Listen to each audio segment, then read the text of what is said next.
সালটা 1946, 16ই আগস্ট। ভারতবর্ষের ইতিহাসে এক কালো দিন। এই দিনটি পরিচিত পাই ডাইরেক্ট অ্যাকশন ডে নামে। কিন্তু জানেন কি এই অ্যাকশন ডেতে ঠিক কি হয়েছিল? সেদিন কলকাতা শহরে ঘটে ভয়াবহ দাঙ্গা, যেখানে কয়েক হাজার মানুষ প্রাণ হারায়। ডাইরেক্ট অ্যাকশন ডে কেন হয়েছিল? এর পিছনে কারা ছিল?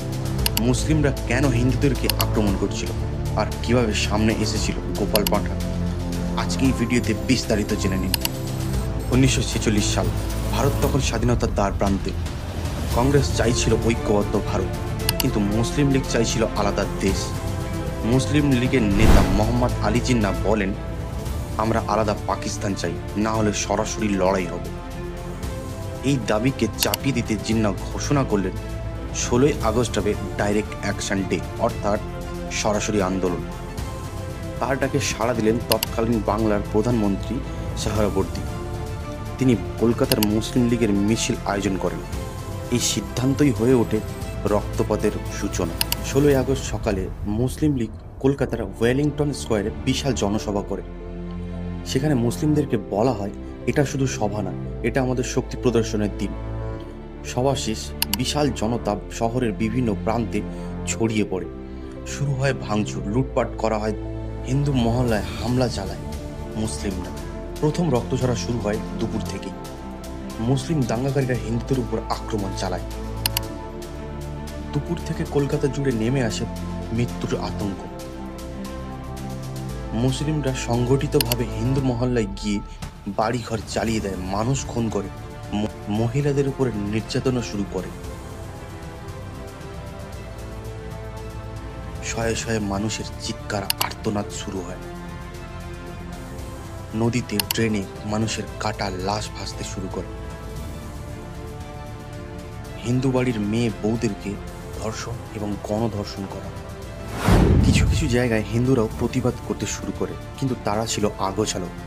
দাঙ্গা 3 দিন ধরে চলে, আর পুরো শহরকে গ্রাস করে রক্তের স্রোতে। ঐতিহাসিকরা একমত, এই দাঙ্গার পিছনে মূলত দায়ী ছিল মুসলিম লীগ এবং তৎকালীন প্রধানমন্ত্রী সোহরাওয়ার্দী। তিনি প্রশাসনিক দায়িত্ব থেকে দাঙ্গা থামানোর কোনো পদক্ষেপ নেননি। পুলিশও নিরপেক্ষভাবে কাজ করেননি। অন্যদিকে কংগ্রেস দুর্বল হয়ে পড়ছিল। এই পরিস্থিতিতে সাধারণ হিন্দু সমাজ ছিল অসহায়। দাঙ্গার এই ভয়ঙ্কর সময় এক ব্যক্তির নাম সামনে আসে। তিনি ছিলেন গোপাল চন্দ্র মুখোপাধ্যায়, যাকে সবাই ডাকত গোপাল পাঁঠা নামে। তিনি কালীঘাট অঞ্চলে হিন্দু যুবকদের একত্রিত করে হাতে তুলে দেন অস্ত্র, লাঠি, বন্দুক। তার ঘোষণা ছিল পরিষ্কার, হিন্দুদের যদি বাঁচতে হয় প্রতিবাদ করতে হবে। গোপাল পাঁঠা ও তার দল মুসলিম দাঙ্গাকারীদের বিরুদ্ধে দাঁড়ায়। কালীঘাট ও তার আশেপাশের এলাকায় গোপাল পাঁঠার প্রভাব পড়ে, মুসলিমরা ঢুকতে পারেনি। অনেক হিন্দু পরিবার গোপাল পাঁঠার দাপটে রক্ষা পেয়েছিল। তিনি সমান নির্মমভাবে মুসলিমদের উপর প্রতিশোধ নিতেন। ফলে তার চরিত্রে রয়ে গেছে বিতর্ক, কারো কাছে নায়ক, আবার কারো কাছে অপরাধী গোপাল পাঁঠা। সরকারি হিসেবে বলা হয়, এই দাঙ্গায় প্রায় 4000 মানুষ নিহত হয়েছিল, অসংখ্য মানুষ আহত হয়েছিল, প্রায় 1.5 লক্ষ মানুষ গৃহহারা হয়েছিল।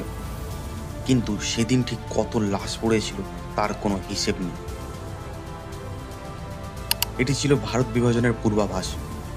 একটি শহর কিভাবে ধর্মের নামে ছিন্ন ভিন্ন হয়ে যায়।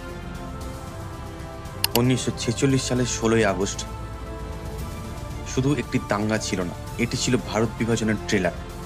এটি প্রমাণ করেছিল মুসলিম লীগ আর কংগ্রেসের সমঝোতা সম্ভব নয়। অবশেষে 1947 সালে ভারত বিভক্ত হয়, ভারত ও পাকিস্তান জন্ম নেয়। আর কলকাতা চিরকাল মনে রাখবে সেই নাম, ডাইরেক্ট অ্যাকশন ডে, এর ভয়ঙ্কর কালো দিন।